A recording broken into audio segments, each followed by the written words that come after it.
O vello mundo morre, o novo mundo tarda en aparecer. Nese interregno xorden os monstruos, e xusto aí estamos nós. Benvidas á Xanela, un medio audiovisual democrático e colectivo orientado á promoción de contido social, político e cultural.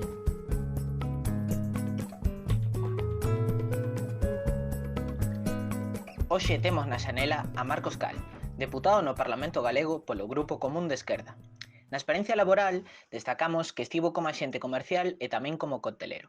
Xa pasando o plano activista, Marcos Cal comeza como membro moi activo no 15M, participando na acampada e formando parte da comisión de organización. Máis tarde, formaría parte dos colectivos Mobilízate Pontevedra e Pontevedra Asociada. No 2014 comeza con Podemos, sendo o voceiro do Círculo de Pontevedra. Posteriormente, foi responsable de extensión do primeiro Consello Cidadá Galego e agora forma parte do mesmo órgano. No ano 2016 chega ao Parlamento Galego. E o demais é historia. Boas, Marcos. Como recordas o activismo do 15M? Crees que poden xurdir movementos similares mentres ou despois do COVID-19? Bueno, en primeiro lugar, gustaríame felicitarvos por este proxecto da Xanela, que me parece un proxecto maravilloso, feito por xente moza, por xente experta que queredes un mundo mellor e que buscades fórmulas para poder espacios de reflexión, de debate, onde poder avanzar colectivamente cara a esa construción colectiva dun mundo mellor para todos e para todas. Espacios como este, proxectos como este son totalmente necesarios e cada vez máis nun momento no que a pedagogía vai a ser fundamental para o que nos queda por diante para a reconstrucción do mundo que queremos, non, despois desta crise sanitaria, social, económica.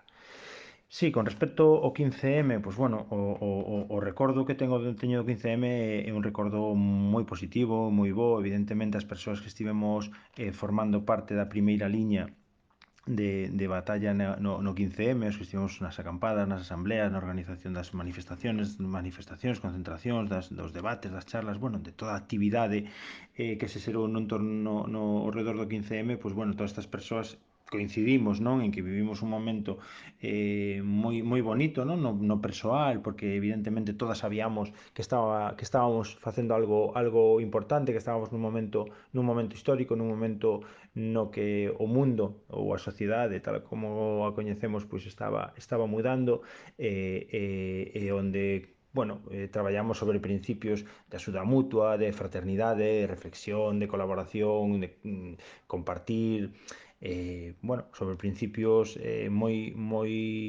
bonitos, non? nos que dá gusto traballar conxuntamente, conhecimos xente maravillosa e sobre todo creo que foi un momento no que moitísima xente nos dimos conta que non éramos tan poucas as persoas que pensábamos parecido, non? E que ao final estábamos illados e que parecía que éramos 4 gatos e non éramos 4 gatos os que pensábamos que había que mudar as cousas, non? O 15M foi un momento no que todas descubrimos que sí se pode, non? No que viñamos dun relato social no que nos decía non se pode mudar as cousas, pois bueno, o modelo como é, pois mandan os ricos e os demais nos jodemos, un modelo bipartidista, un turnismo que se estaba acomodando nese modelo e que parecía que non había solución e parecía que non había esperanza, non? Pois o 15M creo que é un movimento que o seu valor máis importante é que sí nos fai creer que sí podemos mudar as cousas, que sí se poden mudar as cousas e iso pois é interiorizado pola sociedade como que, bueno, hasta aquí está, basta xa de ser mercadoría máis de políticos e banqueiros e toca construir un mundo onde a xente se poña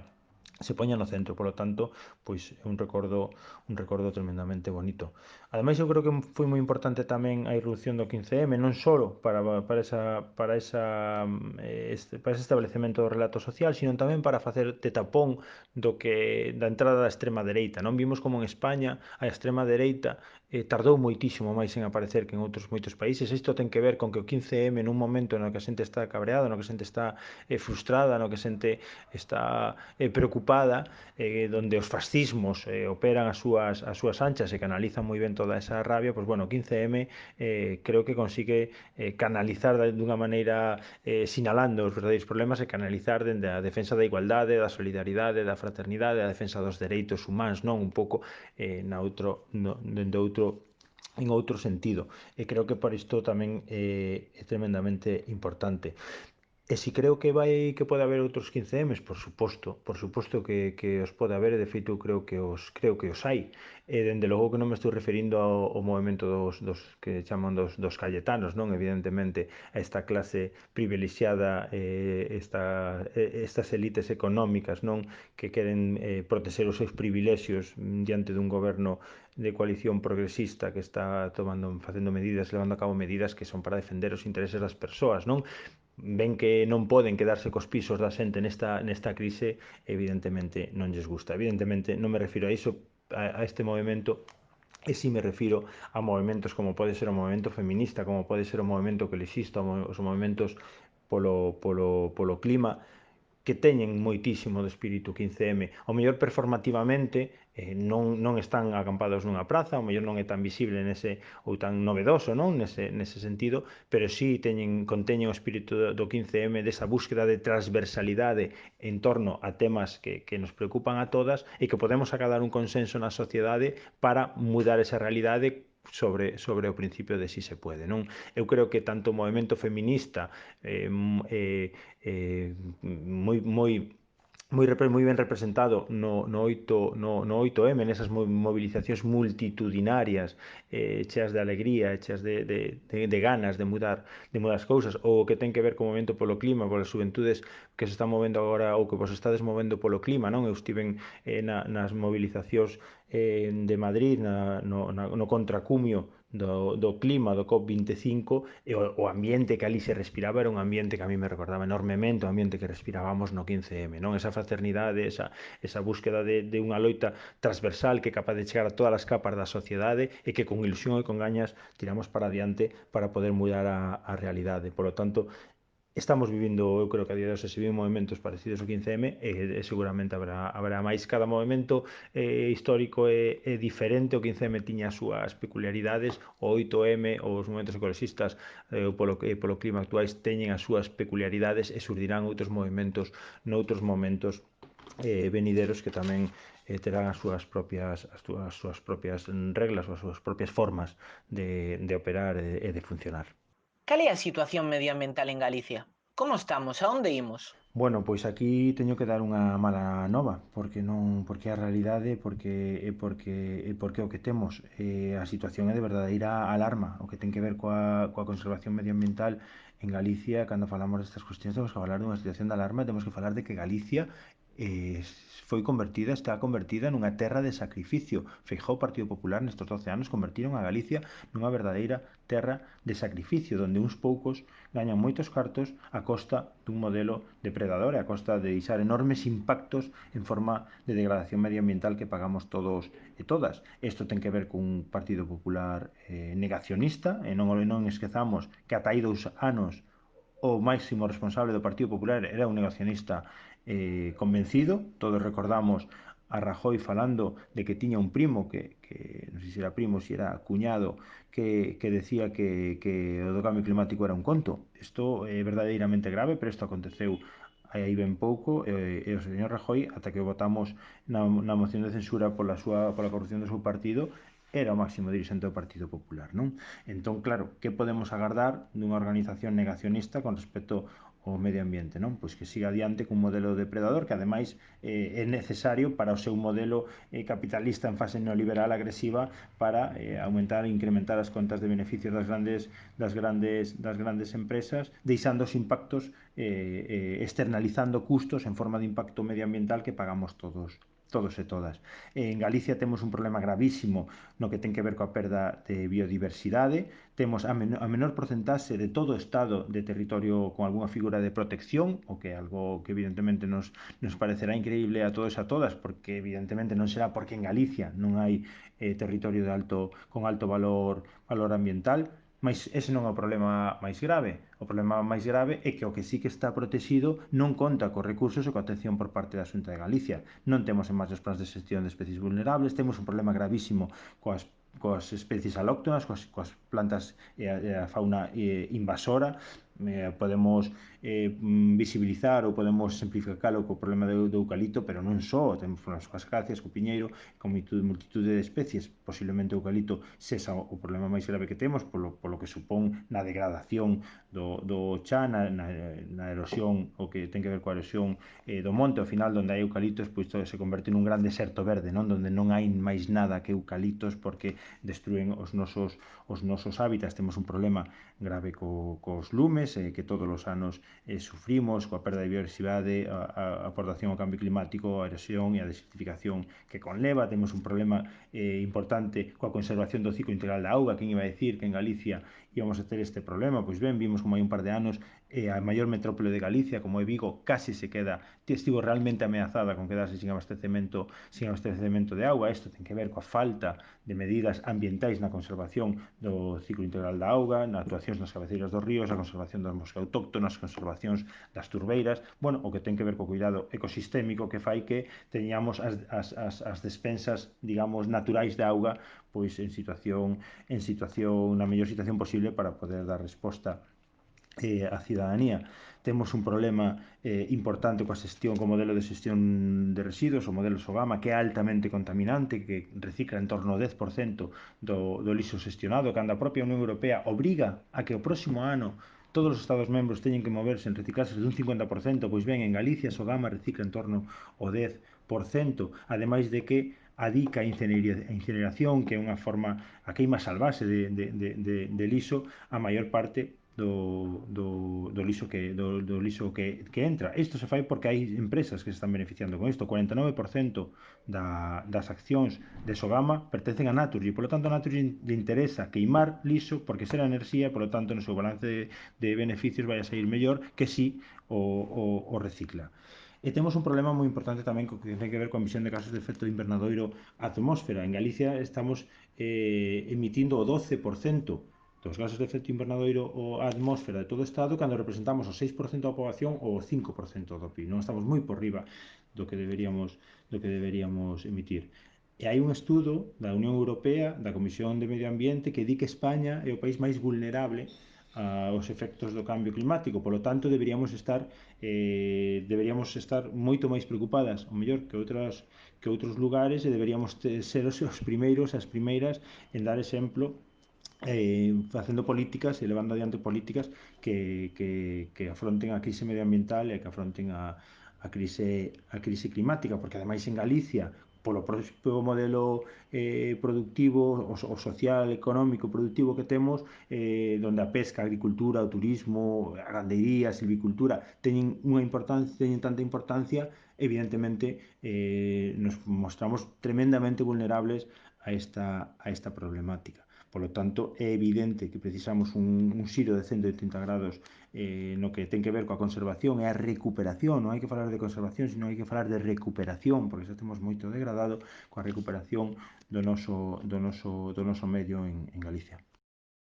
Co nacemento de Fridays for Future ou Extinction Rebellion asistimos a demandas ecoloxistas por parte da mocidade, antes do COVID-19, mais a batalla contra o cambio climático séguese a perder. Marcos, por que hai unha derrota dado o contexto actual? En primeiro lugar, hai que felicitar a toda esta xuventude que vos estades mobilizando fronte ao problema do cambio climático e da crise medioambiental. É fundamental, unha chispa de esperanza, non? A aparición de movimentos como Fridays for Future, as Xuventudes polo Clima, todos estes movimentos de xuventude que nestes últimos tempos se teñen posto na primeira liña denunciando e demandando as administracións que se poñen en serio con respecto ao cambio climático, porque ao final o seu futuro está en risco. Eu non falaría de derrota. Eu non creo que estemos en situación de derrota no que ten que ver coa conservación do medio ambiente, contra a loita contra o cambio climático, ou digamos con ese avance, non? Ou con esa explosión que tivemos este último ano, que parecía que íbamos moi rápido e que agora pode haber esa sensación de que se frena, non? E de que pasa unha segunda liña. Eu creo que entra dentro do normal que nunha situación de crise sanitaria, de crise social e económica, como a que ten que ver co COVID-19, non? unha situación destas dimensións, non? E destas características, todo o demais parece que pasa a unha segunda liña, non? Durante estes primeiros meses a cuestión sanitaria foi a resposta sanitaria era a primeira preocupación, os problemas que había nas residencias de maiores eran as primeiras preocupacións da xente, e claro, problemas como a conservación do medio parece que pasan a un segundo plano, pero eu non falaría de derrota, sino dun momento, bueno, un momento conjuntural que nos leva a esta situación.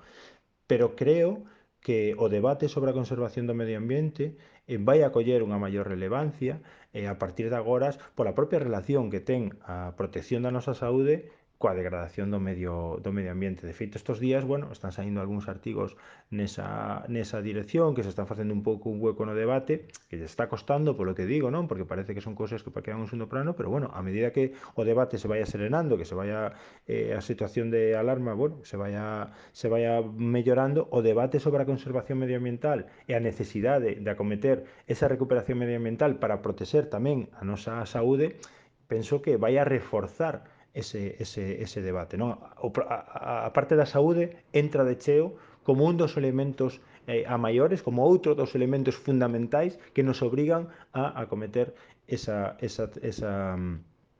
loita contra o cambio climático, esa defensa do medio ambiente. Por lo tanto, eu non falaría de derrota, falaría de momento conxuntural e falaría de que, bueno, de que ao final pois é un momento tamén no que temos que ser moi audaces as persoas que estamos traballando na defensa do medio ambiente ou que nos parece importante esta batalla, temos que ser audaces e saber tamén movernos nesta coyuntura para, de alguna maneira, tamén avanzar nesa dirección, porque é fundamental a conservación do medio ambiente para poder protexer a nosa saúde. Esta crise o cambia todo. Hai que reimaxinar e reagrupar forzas. Unha transformación que faga posible a vida. Chegamos ao punto de devorar o tempo, o planeta, o mar, o aire. Devorar todos os recursos naturais. Como podemos construir un imaginario colectivo no que sexa posible a transformación? Claro, esa é a nai de todas as batallas, de todas as reflexións, non? Que facer para conseguir os nosos obxectivos de conservación medioambiental? Pois o comentaba anteriormente, toca facer moita pedagogía, toca que nos mobilicemos, toca que toda a xente que está preocupada e disposta a arrimar o ombreiro se poña as pilas a facer pedagogía, a falar con xente, a organizar, bueno, pois entrevistas como esta que estades facendo, espacios de reflexión, de debate, donde poidamos colectivamente ir construindo ese ideario común co que poidamos conseguir avances, non? Porque é evidente que non hai planeta B, non nos queda outro, porque é evidente que isto, que o medio ambiente ten unha relación directa coa nosa saúde, porque é evidente que ten unha relación directa coa nosa economía, por lo tanto é fundamental que fagamos pedagogía con todo o mundo para que cada vez sexamos máis as que estamos dispostas, as que queremos conservar o planeta, porque motivos hai de sobra, argumentos hai de sobra, o que a veces falta, pois bueno, é que cheguen os datos, que cheguen a información a todo o mundo e sobre todo asumir unha conciencia que deberíamos ter todos e todas, non? Que as persoas non herdamos un planeta dos nosos pais, das nosas nais para disfrutar del, sino que nós temos a responsabilidade, cada xeración ten a responsabilidade de conservar o planeta e melloralo, se cabe, non empeoralo para as xeracións vindeiras. Eu creo que é interiorizar esa visión, non? Esa visión de responsabilidade sobre o noso entorno, creo que é fundamental.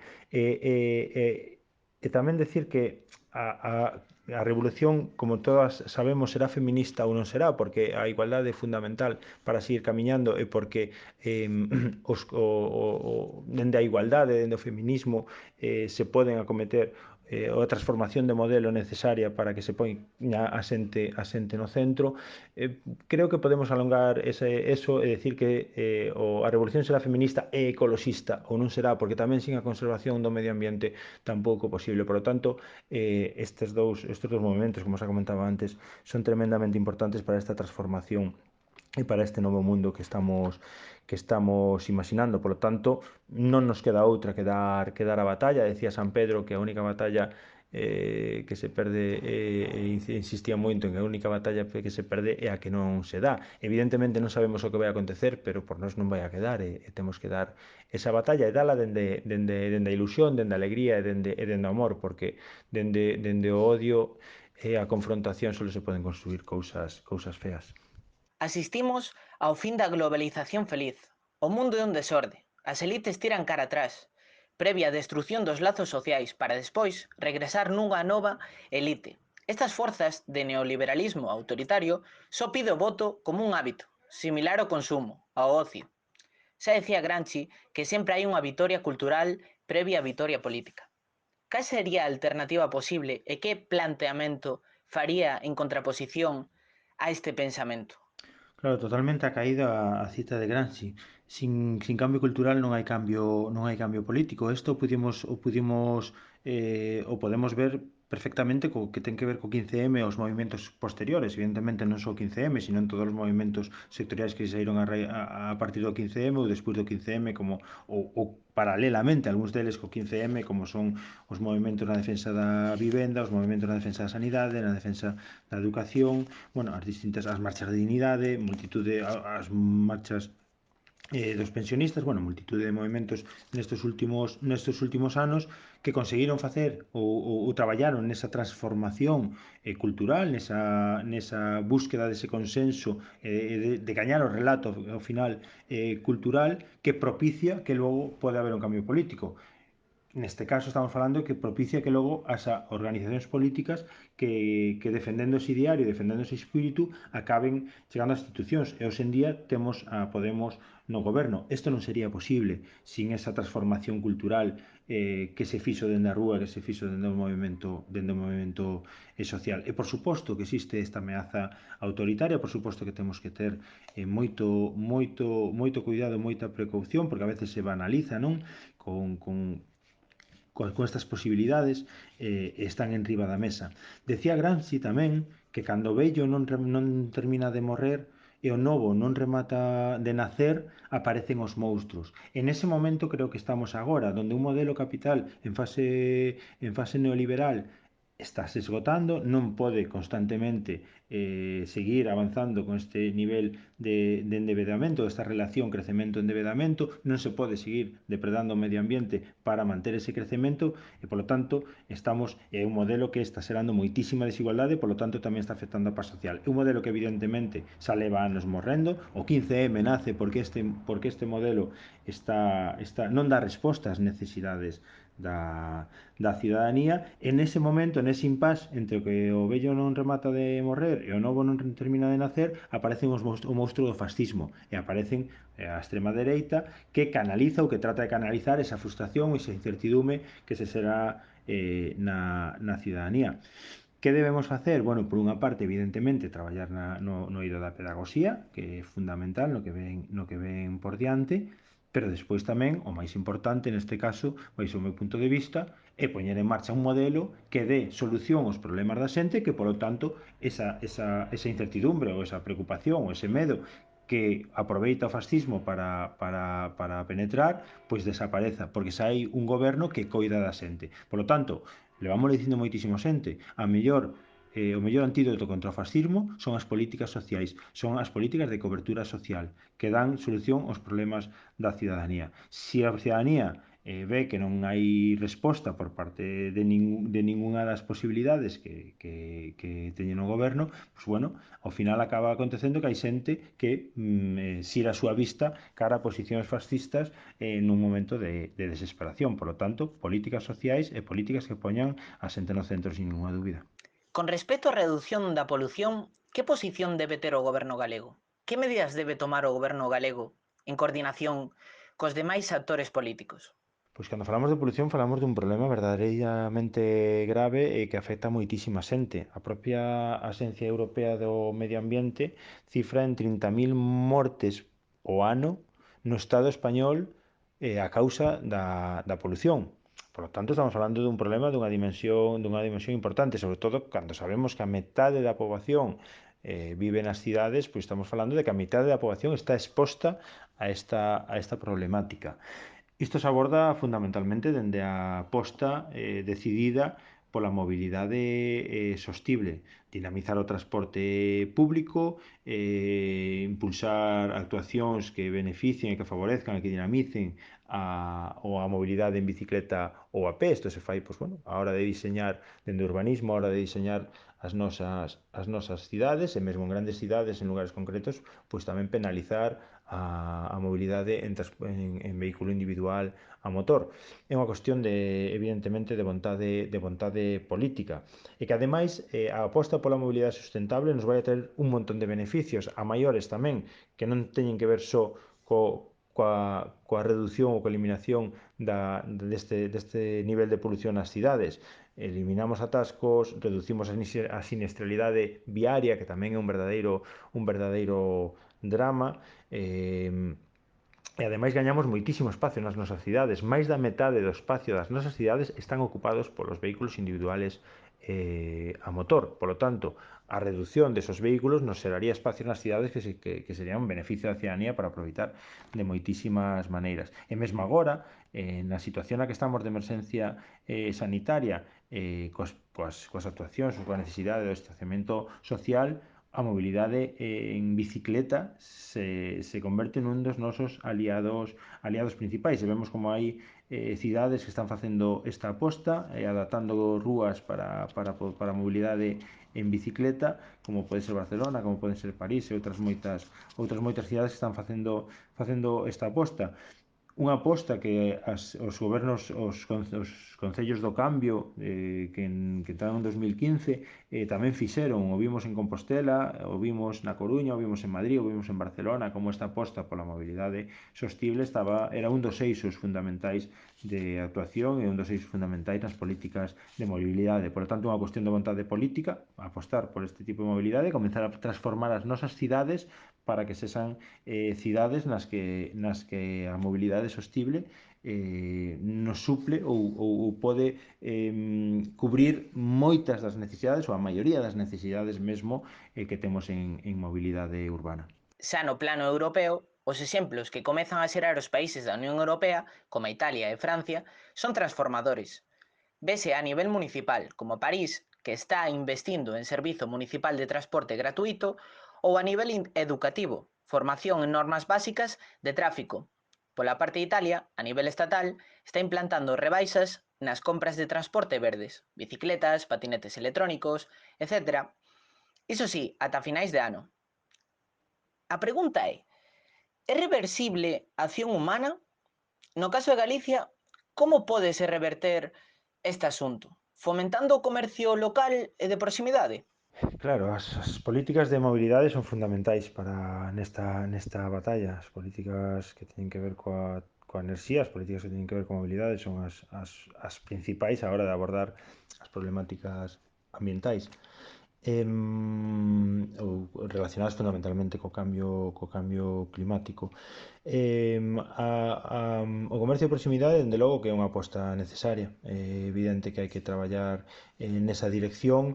Temos que ter en conta que o transporte, a propia produción, produción e transporte de alimentos, o modelo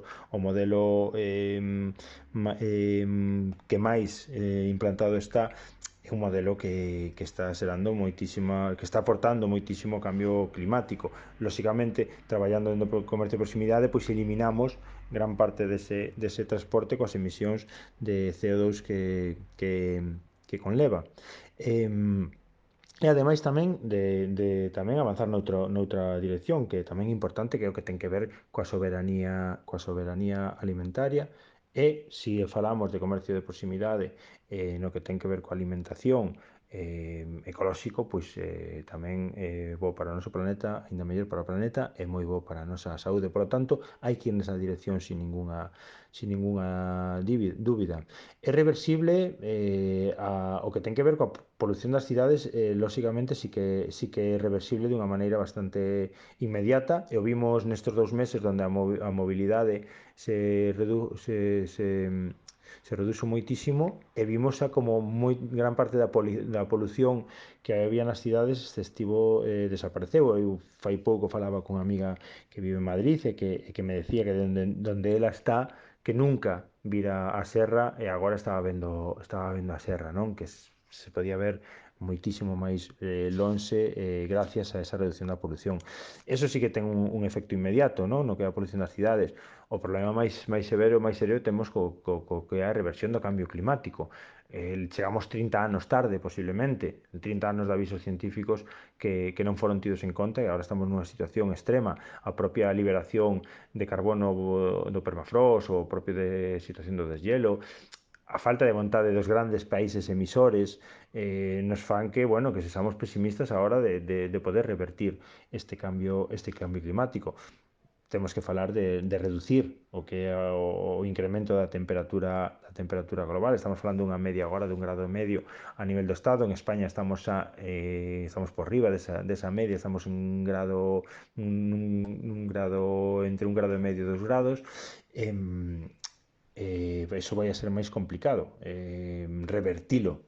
Agora, reducilo, facer que teña un menor impacto, claro que con medidas deste tipo, sumando todas as medidas que vayamos sumando, todas van a aportar para reducir ese problema. Mergullándonos na rede, encontramos un chío teu do 5 de maio deste ano. E di, a ciencia advírtenos da relación entre a degradación do medio e o incremento de enfermidades. Feijóo, lonxe de ter aprendido algo desta crise, volta co trilerismo para facilitar actividades de gran impacto ambiental que poñen en risco a nosa saúde. En baixo o titular expón a alerta lanzada pola parte das asociacións de todo o país. Isto só é un dos factores pola apresurada reactivación das eleccións. Hai que sumar que o impacto polos lumes de verán será despois das eleccións.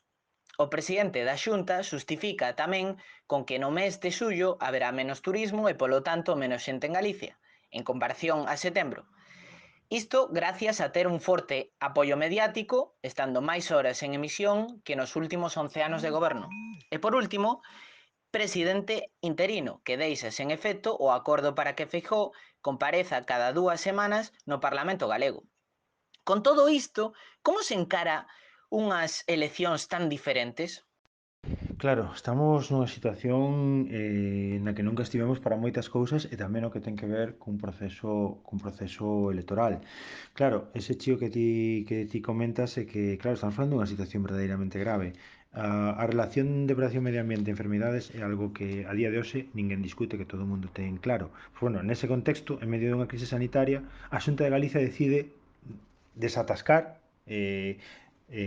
continuar cos trámites de multitude de proxectos altamente contaminantes. Claramente non ter entendido nada ou claramente estar instalado nunha posición negacionista na que o beneficio de certas empresas está por riba da saúde da xente. É tremendamente grave. E a relación que ten co proceso electoral, pois claro, evidentemente xa sabemos como funciona o Partido Popular e que, bueno, por si acaso non gaña as próximas eleccións, vamos a deixar todo amarrado e ben amarrado, como aconteceu tamén falando de cuestións medioambientais co goberno en funcións de Rajoy, coa prórroga de 60 anos de ENCE, que, bueno, que agardemos que a batalla judicial que está en marcha poida ter os seus efectos e acabemos con este pesadelo na ría de Pontevedra. Con respecto ao proceso electoral, primeiramente hai que dicir que non toca. Evidentemente nun estado de alarma non é un momento para levar adiante un proceso electoral, porque non a ciudadanía está coa cabeza noutras cousas, é porque as administracións, as organizacións políticas debemos estar coa cabeza noutras cousas e non debemos estar pensando en facer unha campaña, senón en como resolver os problemas que temos en riba da mesa, porque estamos nunha situación tremendamente grave. Evidentemente, a convocatoria ten que ver cos intereses partidistas do Partido Popular, que obvia os intereses da ciudadanía, os deixa humarse e se centra nos seus propios intereses, porque todo o mundo entende que agora non toca, e se podían facer perfectamente máis adiante, agardar a que pase polo menos o estado de alarma, e o fai no estado de alarma por estas cuestións que ti comentabas, algunha máis, porque temos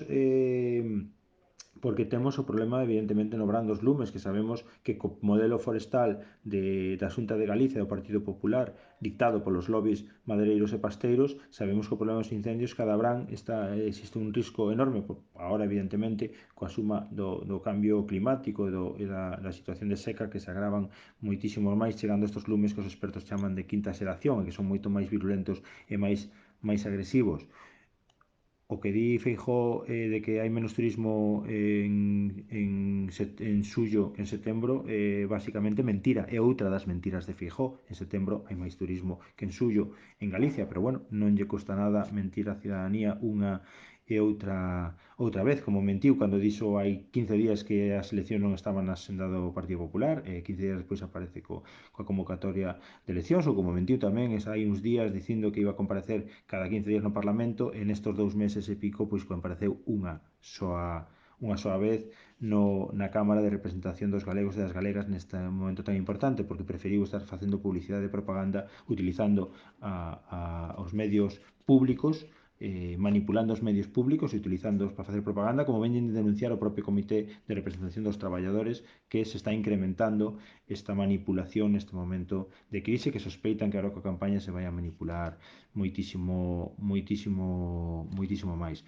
Cuns medios subvencionados moi favorables, cuns medios públicos manipulados e cun Parlamento amordazado onde a oposición se invisibiliza, pois claro, e confrontando co goberno central en pleno período de alarma, pois é unha situación inmellorable para o Partido Popular para facer eleccións. E neste interese en antepoñer os seus intereses da cidadanía, pois decidiu darlle para diante neste momento.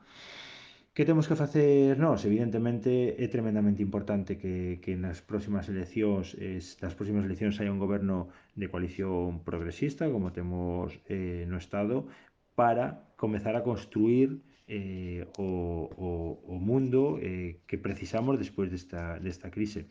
Como ben decías antes, hai riscos de un modelo máis autoritario e que continúe defendendo os privilexios dos poucos, ou existe outra opción que é unhas políticas que poñan a xente no centro, non? E apostar polas políticas de cobertura social, de redistribución da riqueza, de conservación do medio ambiente, de defensa da igualdade, moitísimas máis cuestións que son tremendamente importantes. Polo tanto, é un momento clave para activarnos no que ten que ver cos procesos electorais para conseguir poñer en marcha gobernos que estén á altura das nosas necesidades. Que temos que facer? Evidentemente, coas dificultades que temos, pois que activar a toda a xente que se xa posible, que traballe boca a boca, que traballe as redes, acertar nas mensaxes, non? Que se van a dar estos días, e sobre todo que a xente tome conciencia da importancia que ten este proceso electoral, que posiblemente eso sexa máis complexo, sobre todo polo momento no que estamos, que a xente, como decía antes,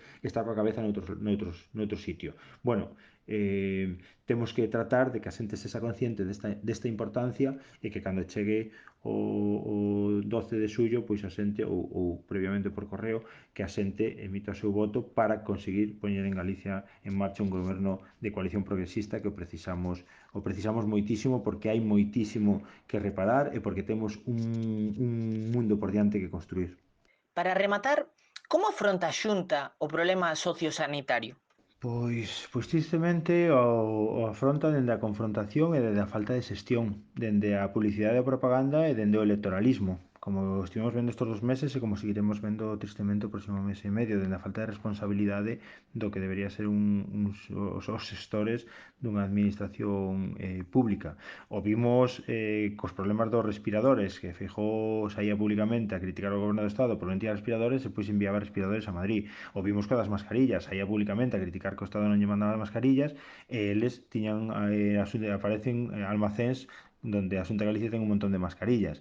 Bueno, o vimos cando falaron de que hai pouco, de maneira moi miserable, responsabilizando o goberno central das mortes polo coronavirus, non? Dicindo que a Xunta de Galicia se anticipara. O gallá a Xunta de Galicia se tivese anticipado, o gallá, e o gallá non hubiera as mortes que houbo en Galicia, o gallá non tivemos o problema que tivemos nas residencias de maiores, o gallá os nosos sanitarios e as nosas sanitarias contasen con EPIs necesarios, o gallá a Xunta de Galicia se tivese anticipado. Pero a Xunta de Galicia, igual que a maioría das administracións, non se anticipou, porque esta crise nos colleu a todos un pouco de sorpresa pola rapidez e pola velocidade a que avanzou, e que evidentemente calquera administración, antes de tomar medidas tan drásticas como as que estivemos tomando, lóxicamente non se poden tomar moi a lixeira, e esta velocidade coa que avanzou, pois ao final nos fixo que nos pillara todas un pouco por sorpresa, o goberno central e tamén a Xunta de Galicia, pero vemos como a Xunta de Galicia non ten ningún problema en sair os medios de comunicación que o fixo hai uns días a decir que a Xunta de Galicia se anticipou, e a falta de anticipación do goberno central ten moita responsabilidade nas mortes.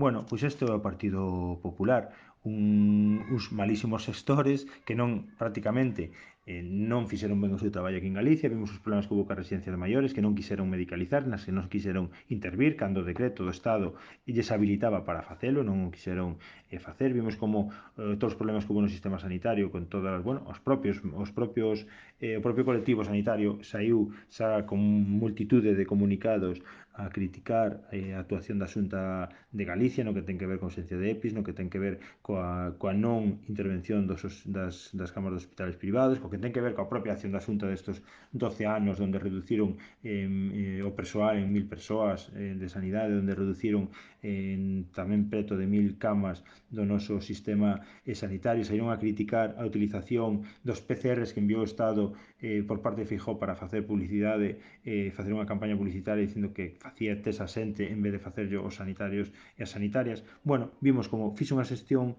pésima, tristemente, e se dedicou a facer publicidade e propaganda, a facer electoralismo contra o goberno do Estado en vez de poñerse unha posición máis colaboradora, que era o que tocaba neste momento. Non se fixeron axudas, non se impulsaron axudas autónomos como fixeron en todas as comunidades do Estado español. Vimos o problema que houve cos mercados de proximidade. Vimos outro día o conselleiro de Turismo e Cultura comparecendo no Parlamento para poñer enriba da mesa medidas para esta crise, que eran medidas que xa existían previamente, que xa contou coa contestación do mundo da cultura. Bueno, vimos un Partido Popular na súa liña, publicidade e propaganda, cos intereses, defendendo os seus intereses, os do seu modelo, e non defendendo os intereses da cidadanía, que é o que ten que facer un xestor ou unha xestora. Por lo tanto, o que precisamos é que o próximo 12 de xullo poñamos en marcha un goberno progresista en Galicia, que poida mudar esta forma de facer as cousas, que poña as institucións ao servicio da xente, que como sempre tiveron que estar, e que dende aí podamos comezar a construir un mundo no que a xente este no centro, no que o planeta este no centro, e onde os beneficios económicos duns poucos non se antepoñan aos intereses das maiorías, e para iso temos que traballar colectivamente, para iso temos que imaginar colectivamente ese mundo que queremos para poñelo en marcha. Os enemigos son moitos, as dificultades son moitos, somos conscientes diso, pero o 15M e outros movimentos nos ensinaron que si se pode, e polo tanto non cabe a non dar batalla, imos a dar a batalla e imos a tratar de que así sexa. Bueno, damos as grazas a Marcos Cal polas súas verbas e ata pronto.